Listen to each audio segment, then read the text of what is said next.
எல்லோருக்கும் வணக்கம். இன்னைக்கு நம்ம பார்க்கக்கூடிய subject just passion will do it. பேரார்வம் எல்லாம் செய்து முடிக்கும். பாருங்களேன், ஒரு வேலை செய்கிறோம்னு வச்சுக்கோங்களேன், அது நம்ம இன்ட்ரெஸ்டோட செய்கிறோம்னா ஆர்வத்தோட செய்கிறோம்னு அர்த்தம். பேஷனோட பண்ணுறோன்னா பேர் ஆர்வத்தோட பண்ணுறோன்னு அர்த்தம். இன்னைக்கு ஒரு உண்மை சம்பவம் பார்க்க போகிறோம். கரீபியன் ஐலண்ட் ஒரு தீவு இருக்குது. அங்கே இருக்கக்கூடிய ஒரு சின்ன நாடு பியர்டோ ரிக்கோ அப்படின்ற ஒரு நாடு. அந்த நாட்டில் இருக்கக்கூடிய ஒரு ஏழ்மையான ஒரு குடிசையில் வாழ்கிற ஒரு சின்ன பையனை பார்த்தீங்கன்னா கதை. அந்த குடும்பத்தில் இருக்கிற 7 பேரில் இருக்கக்கூடிய குடும்பத்தில் சகோதர கடையில் இருக்கிற ஒரு சின்ன பையனோட பார்த்தீங்கன்னா கதை தான் பார்க்குறோம்.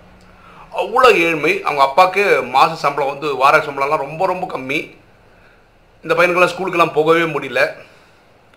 அவரோட 7வது வயசில் தன்னுடைய வயிற்று பிழைப்புக்காக சாப்பாடுக்காக வழிக்காக என்ன பண்ணுறான்னா ஒரு சுகர்கேன் ஃபேக்ட்ரியில், அது கரும்பாலைன்னு சொல்லுவாங்க இல்லையா, அங்கே வேலை செய்யக்கூடியவங்களுக்கு இந்த தண்ணி எடுத்து கொடுக்குற மாதிரி ஒரு ஒர்க்குக்கு போகிறான். அது வழியாக கிடைக்கக்கூடிய காசை வச்சு சாப்பிட்றதுக்கு இவனுக்கு முடிஞ்சால் சாப்பிடணும், இல்லை வீட்டில் கொண்டு வந்து கொடுக்கணும். இதுதான் இந்த பையனுடைய வாழ்க்கை நிலவரம். ஸோ அந்த காசும் பத்தலை. இவன் போய் வேலைக்கு போகிறதுனால அவன் குடும்பத்தில் ஏழ்மையெல்லாம் போகலை. அவன் பொதுவாக ஃப்ரீ டைம் இருக்கும்போது அந்த அப்படியே அந்த ஊரை சுற்றி பார்க்கும்போது அங்கே ஒரு கால்ஃப்னு ஒரு விளையாட்டு இருக்குது. நீங்கள் கேள்விப்பட்டிருப்பீங்க. ஒரு கால்ஃப் ஸ்டிக் இருக்கும், ஒரு பால் இருக்கும். அந்த ஸ்டிக்கை வச்சு அந்த பால் அடிக்கும்போது அந்த பால் போய் ஒரு குழியில் விழணும். கரெக்டாக நீங்கள் கேள்விப்பட்டிருப்பீங்க, அந்த கேம் பார்த்துருப்பீங்க. அங்கே கேடின்றது வந்து ஒரு தொழில். அதாவது எப்படின்னா, அந்த ரியலாக விளையாடுறாங்க பார்த்தீங்களா, அவங்க கூட போய் அவங்க பேக்கை தூக்கிக்கினே பின்னாடி ஒருத்தர் நடந்து போவாங்கல்ல, அவங்கள தான் கேடின்னு சொல்லுவாங்க. அந்த வேலைக்கு போய் சேர்ந்தா நம்ம வந்து ஏதாவது இதை விட சம்பளம் அதிகமாக கிடைக்கும். அந்த சுகர் கேன் இண்டஸ்ட்ரியில் கிடைக்கிற வேலையை விட கொஞ்சம் சம்பளம் அதிகமாக கிடைக்கும்ன்றதுக்காக அந்த பையன் எங்கே போய் சேர்றான். அப்போ தான் இந்த விளையாட்டை முதல் முறையாக பார்க்குறேன், அந்த கால்ஃப்னு எப்படி விளையாடுறாங்கன்னு. உங்களுக்கு தெரியும், இந்த கால்ஃப் ஸ்டிக்கு பால் இதெல்லாம் ரொம்ப காஸ்ட்லி. இதெல்லாம் இவனால் அஃபோர்டே பண்ண முடியாது, இதெல்லாம் வாங்கவே முடியாது. இவன் என்ன பண்ணுறான் தெரியுமா, அவங்க வீட்டு பக்கத்தில் இருக்கிற கொய்யா மரத்துலேருந்து ஒரு கிளையை உடச்சிக்கிறான். அதுதான் அவனுக்கு கால்ஃப் ஸ்டிக்கு. நீங்கள் பார்த்துருப்பீங்க, இந்த பெப்சி கேனு கொக்கோ கோலா கேன்லாம் குடிப்பாங்க பார்த்தீங்கன்னா ஜூஸு, அதுதான் அவனுக்கு பால். ஃப்ரீ டைமில் அந்த பெப்சி கேன் இருக்குல்ல, டின் கேன் இருக்குல்ல, அதை வச்சுக்க வேண்டியது. இந்த கொய்யா மரத்துலேருந்து எடுத்த அந்த குச்சி தான் அவனுக்கு கால்ஃப் ஸ்டிக். இதை வச்சுன்னு அது தட்ட வேண்டியது, ஒரு குறிப்பிட்ட இடத்துல போய் அது விழுமான்னு பார்க்க வேண்டியது. இதெல்லாம் அவன் 9வது வயசுலேயே அவன் கற்றுக்கிறான், ப்ராக்டிஸ் பண்ணுறான். ஓகேவா, இப்படி பண்ணிட்டு இருக்கான். இங்கே அந்த கேடியாக இருக்கும்போது அவங்க தொழில் நுணுக்கம், அவங்க எப்படி விளையாடுறாங்க பார்த்துக்கிறான். இவன் ஏகலைவன் மாதிரி, இவனுக்கு யாரும் சொல்லி தரதில்லை. இவனே அதை பார்க்குறான், கற்றுக்கிறான். இவனே பார்த்துக்கிறான், அப்படி கற்றுக்கிறான். ஒரு 9 வயசுலேயே அவன் வந்து வெறும் அந்த கேன்டீன்லேயே அடித்து அவன் வந்து ஒரு கிட்டத்தட்ட ஸ்பெஷலிஸ்ட் ஆகிட்டான். கொஞ்ச நாளுக்கு அப்புறம் என்ன பண்ணுறான்னா, வேற ஒரு இடத்துல அந்த கால்ஃப் இதுலேயே வந்துட்டு ஒரு 35 சென்ட் ஒரு நாளுக்கு சம்பளம் வர மாதிரி, இல்லை ஒரு வாரத்துக்கு சம்பளம் வர மாதிரி, எனக்கு கரெக்டாக தெரியல அமௌண்ட்டு. இதோட பெட்டர் சம்பளம் அந்த மாதிரி ஒரு கேடியாக போகிறான். கேடினா இந்த மாதிரி பால் எடுத்துகிட்டு இந்த பேக் எடுத்துன்னு சுமந்து போகிறவன். இவன் என்ன பண்ணுறான், ஒரு 19 வயசில் இராணுவத்தில் ஜாயின் பண்ணிடுறான். அவன் இராணுவத்தில் ஜாயின் பண்ணால் கூட இவனுக்கு கால்ஃபில் இருக்க இன்ட்ரெஸ்ட் தான் ஜாஸ்தி. எப்பெல்லாம் லீவ் கிடைக்குதோ ஊருக்கு வருவானோ அப்போல்லாம் இவன் வந்து இப்போ வந்து அவனுக்கு ஸ்டிக்கு பால் எல்லாம் வாங்குறதுக்கான வசதி வந்து விளையாடுறான். இவன் என்ன பண்ணா, பியர்டோ ரிக்கோவில் இருக்கக்கூடிய ஒரு பெரிய இதுக்கே போய் சேர்ந்துடுறான். ஒரு கால்ஃப் கிளப்லேயே போய் சேர்ந்துடுறான். ஃபுல் டைம் கேடினா காலம்பு சாயந்தரம் வரைக்கும் அங்கே தான் இருக்கணும். அங்கே பெரிய பெரிய பிளேயர்ஸோட பேக்கை தூக்கின்னு சுமந்து போயிட்டு வரணும். அவனுக்கு ஒரு 21 வயசு இருக்கும்போது ஒரு ப்ரொஃபஷனல் கால்ஃபர் இவனுடைய ஆர்வத்தை பார்த்து அவனை தத்தெடுத்துக்கிட்டு இவர் வந்து ட்ரைனிங் கொடுக்க ஆரம்பித்தார், எப்படி ஒழுங்காக ப்ரொஃபஷனல் பிளேயர்ஸ் விளையாட விடுவாங்கன்னு சொல்லிட்டு. அதுக்கப்புறம் நடந்ததெல்லாம் சரித்திரம் தான். இவன் 8 PGA டூர் ஜெயிச்சிருக்கான், டோர்னமெண்ட்டை ஜெயிச்சிருக்கான். PGAன்றது ப்ரொஃபஷனல் கால்ஃபர்ஸ் அசோசியேஷன். அந்த டூர் ஜெயிக்கிறதுன்றது வந்து ஒரு ரொம்ப விசேஷமானது. கிரிக்கெட்டில் வந்து 4 வருஷத்துக்கு ஒரு வாட்டி ஒரு ICC வேர்ல்டு கப் ஜெயிக்கிறாங்களா, அந்த மாதிரி இது ஒருத்தர் ஜெயிக்கிறது PGA டூரை. அது 8 வாட்டி ஜெயிச்சிருக்கிறார் அவர். நம்ம யாரை பற்றி பேசிகிட்டு இருக்கோம்னா, ஜுவான் ஆண்டனியோ ராட்ரிகஸ் அப்படின்றவரை பற்றி பேசிகிட்டு இருக்கோம். 8 டோர்னமெண்ட்டு PGA டூர் ஜெயிச்சிருக்கிறாரு. 22 வந்து சீனியர் இல்லாட்டி சாம்பியன்ஸ் டோர்னமெண்ட்டுன்னு சொல்லுவோம், அது ஜெயிச்சிருக்கிறாரு. உலகத்தில் வேற வேறு நாடுகளில் நடக்கக்கூடிய வேற சில போட்டியில் ஒரு 7 வாட்டி ஜெயிச்சிருக்கிறாரு. Senior player of the year அப்படின்னு ஒரு வாட்டி ஒரு அவார்டு வாங்கியிருக்கிறார். ஆல் டைம் ஃபேம் அப்படின்னு சொல்லிட்டு இந்த புயர்ட்டோ ரிக்கோன்ற நாட்டில இருந்து ஒருத்தர் வந்து ஒரு கால்ஃபர் அசோசியேஷனில் போகிறது உலகத்திலே தான் ஃபர்ஸ்ட் டைம்.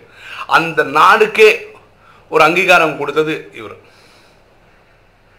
பாருங்களேன், நம்ம நிறைய டைம் என்ன கம்ப்ளைண்ட் பண்ணுறோம், எங்கிட்ட அது இல்லை இது இல்லை, நிறைய கம்ப்ளைண்ட் பண்ணுறோம் பொதுவாக. கரெக்டாக இவரோட வாழ்க்கையை பாருங்களேன். ஒரு இந்த கரீபியன் ஐலண்டில் இருக்க இந்த நாடே உலகத்தில் நிறைய பேருக்கு தெரியவே தெரியாது. ஆக்சுவலாக நானே இந்த புயர்ட்டோ ரிக்கோ வந்து இன்னைக்கு இந்த கதைக்காக தான் கற்றுக்கிறேன். எங்கேயோ கேட்ட மாதிரி இருக்குது, ஆனால் அதை பற்றி ஒன்றும் தெரியாது. ஏழ்மைன்னா ஏழ்மை, அவ்வளோ ஏழ்மை, ஸ்கூல் பக்கமே போக முடியாது. 7 வயசில் போய் ஒரு சுகர் கேன் ஃபேக்ட்ரியில் அங்கே ஒர்க் பண்ணுற எம்ப்ளாய்க்கு தண்ணி எடுத்து கொடுத்தாதான் அதில் வர கடைசியில் காசில் தான் ஒரு பொழப்பை நடத்த முடியும், சாப்பிடவே முடியும். அவ்வளோ ஏழ்மை. ஒரு கால்ஃப் ஸ்டிக் வாங்கி ஒரு கால்ஃப் பால் வாங்கி ப்ராக்டிஸ் பண்ணுறதுக்கெல்லாம் இவருக்கு அதுக்கான வழியே இல்லை இருக்குது. ஒரு கொய்யா மரத்துலேருந்து ஒரு குச்சி எடுத்துகிட்டு டின் கேன் இருக்குல்ல, அதுவும் அந்த கால்ஃபர் அசோசியேஷனில் அந்த சாப்பிட்டு கீழே போடுறாங்க, அதை வச்சு தட்டி தட்டி விளையாடி ப்ராக்டிஸ் பண்ணி அதில் ஒரு பர்ஃபெக்ஷன் கொண்டு வர வச்சு, அதுக்கப்புறம் இவர் ஒரு 19-20 வயசுல ஆர்மிக்கெல்லாம் போனோன்னா கொஞ்சம் காசு வர ஆரம்பித்த உடனே தான் ஒரிஜினல் இந்த ஸ்டிக்கு வாங்க முடியுது, பால் வாங்க முடியுது. இதில் என்ன விஷயம் பார்த்தீங்கன்னா, இந்த ஆண்டனியோ ராட்ரிகஸ் அவரோட ஆர்வம் தான் இந்த இடத்துல கொண்டு போயிருக்கு. ஆர்வம் மட்டும் இல்லை, பேரார்வம், பேஷன். அவர் தூங்கவே விடல இல்லையா?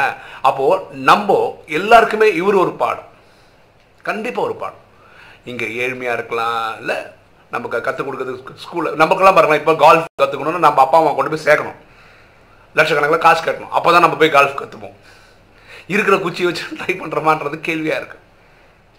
புரியுதுங்களா? ஸோ என்றைக்குமே வாழ்க்கையில் வந்து எனக்கிட்ட இது இல்லை அப்படின்னு குறை சொல்லாதீங்க.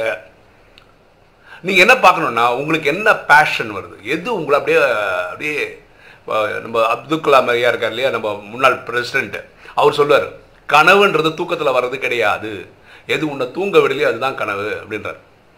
அது உண்மையும் தான். ஸோ நம்ம பார்க்கணும் நமக்கு என்ன பேஷன், எது நம்மளை ட்ரைவ் பண்ணுது, நம்மளை எது அது புஷ் பண்ணுதுன்னு பாருங்கள். அப்புறம் அதுக்கு பக்கம் போங்க. அதுக்கு உங்களுக்கு ஒன்றுமே தேவையில்லைங்க. இப்போ ஃபார் எக்ஸாம்பிள் உங்களுக்கு நல்லா பாட முடியும்னு வச்சுக்கோங்களேன், உங்களுக்கு வந்து நேராக சினிமாவில் கொடுப்பாங்கலாம் கிடையாதுங்க. ஏதோ மியூசிக்கலி அந்த மாதிரி நிறைய ஆப் இருக்குது. இதில் ஏதாவது ஒன்று பாடுவீங்க, அது யாரை பார்ப்பாங்க, அது வைரலாக போகும், திடீர்னு ஒரு மியூசிக் டைரக்டர் கூப்பிடுவார், நாளைக்கு நீங்கள் புகழ் பாடகர் ஆகிடுவீங்க. இப்படி தான் நிறைய பேரோட வாழ்க்கை கதை இப்படி தான். அவங்களோட கதை பார்த்தீங்கன்னா எப்படி, அதாவது உங்ககிட்ட திறமை இருந்ததுன்னா அந்த திறமை தானாகவே எக்ஸ்போஸ் ஆகிடுங்க. இந்த ட்ராமாவோட டிசைனே அப்படி தான். நீங்கள் எதில் ஆர்வம் காமிக்கிறீங்களோ அதை உங்கள் முன்னாடி கொண்டு வந்து நிறுத்துறது வந்து ட்ராமாவோட வேலை. ஆனால் நீங்கள் அவ்வளோ வெறித்தனமாக அது பண்ணணும். அந்த பாருங்களா, வெறும் குச்சியை வச்சுக்கிட்டு ஒரு கேனை வச்சு தட்டி தட்டி தட்டி தட்டி தட்டி உலகத்திலேயே PGA டூர் 8 வாட்டி ஜெயிச்சவர், 22 டோர்னமெண்ட் வேறு ஜெயிச்சிருக்கிறாரு, ஆல் டைம் ஃபேமில் இருக்கார். அவரால் முடியும் போது உங்களால் என்னால் முடியாதா? கண்டிப்பாக முடியும். ஸோ நம்ம பண்ண வேண்டியது, நம்ம முயற்சி பண்ண வேண்டியது என்னென்ன, நமக்கு எது தூங்க விடலை அப்படின்னு பார்ப்போம், எது நம்ம பேஷன்னு கண்டுபிடி. இதுதான் ஒவ்வொருத்தருடைய கடமை. அதை கண்டுபிடிச்சிட்டிங்கன்னா வெற்றி நமக்கு தான். ஓகே, இன்னைக்கு வீடியோ உங்களுக்கு பிடிச்சிருக்கோம் நினைக்கிறேன். பிடிச்ச லைக் பண்ணுங்கள், சப்ஸ்கிரைப் பண்ணுங்கள், ஃப்ரெண்ட்ஸுக்கு சொல்லுங்கள், ஷேர் பண்ணுங்கள், கமெண்ட்ஸ் போடுங்கள். தேங்க்யூ.